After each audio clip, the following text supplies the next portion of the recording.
think it sort of leads into the next question around sort of what's going to happen in the next 5 years with ethics and AI. I almost imagine we will have AIs judging other AIs because what is your view of what does AI and ethics look like in the next 5 years?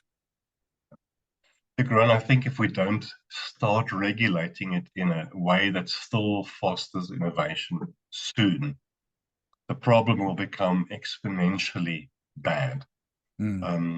Could AI regulate AI? And there are some use cases there that's quite interesting. You can use algorithms to look at your data, for instance, to pick up biases. So that's a good example. I just think that we are almost too late. And maybe it's never too late. I mean, we have to start at some stage. More and more people will feel the real world negative impact potentially of AI gone wrong in their day-to-day lives. Again, the moment it touches your healthcare and your finances in particular, right now it's a bit of a concept, it's a bit of a Hollywood idea, we're all talking and deliberating, but we don't really feel the brunt of it. So I think over the next few years that it's going to happen quickly, we will see it. So for instance, again, privacy and breaches of your privacy information. But if we can use AI algorithms to use the different data points of your private information to create deep fakes, audio or video files, for instance. Imagine you go to a court of law and present evidence saying, here's an audio file, here's a video file proving that this person said this or that. Yes. We already live in an era where you can't trust that. So how do we then make legal decision and findings on it? And I think corporates are really struggling with this. So I think we are really heading for troubled waters. And again, I don't want to be a naysayer. We still have some time collectively to do this better. Corporations should individually try to do this better. But the impact on, and you referred to recruitment earlier, think of job advancements, of increases, of promotions. Think of, again, back to healthcare and finance. I think we are really going to get into very deep trouble. Now, unfortunately, if we think of the history of regulation, often there had to be a very bad crisis for the regulators to wake up.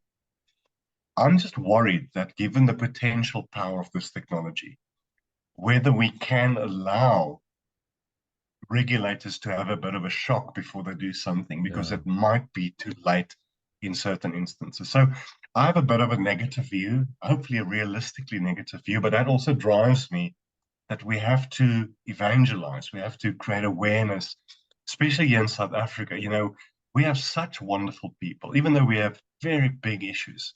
The youngsters that I work with when I go into rural and poor areas and visit schools, we have such promising talent, but those are often children who are not eating every day. We have a lot of gender-based violence. We have a lot of really bad societal issues.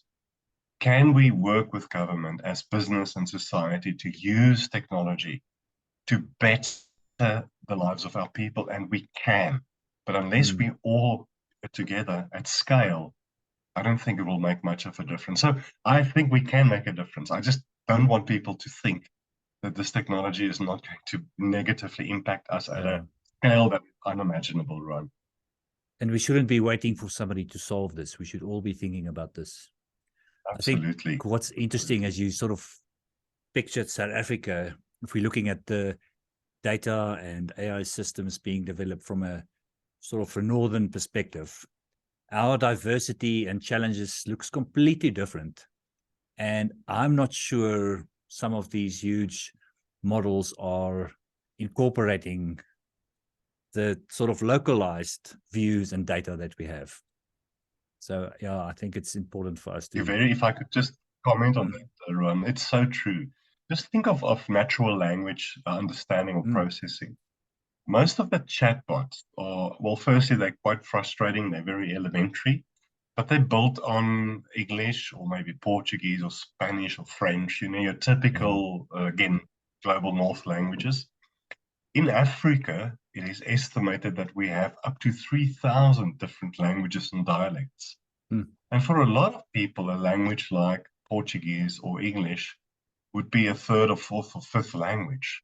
Yeah. Now, there are some interesting initiatives with universities where they are building language data sets in the local vernacular, and that's great. Yeah.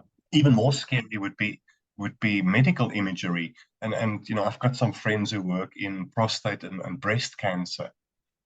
So, for instance, there are, and again, as a guy and a non-medical person, I have very limited knowledge on this, but there are certain nuances, for instance, around breast cancer. Continent.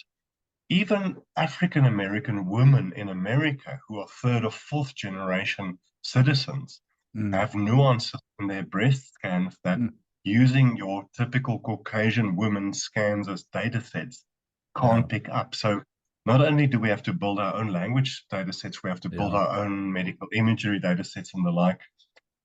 And again, I don't think Africa, we should allow ourselves to be more colonized digitally, because we are already greatly colonized, especially from a Chinese point of view and Russian even. I think as Africans, we have to work together at scale to make AI our own and to control it ourselves, and not to be dependent on governments and companies.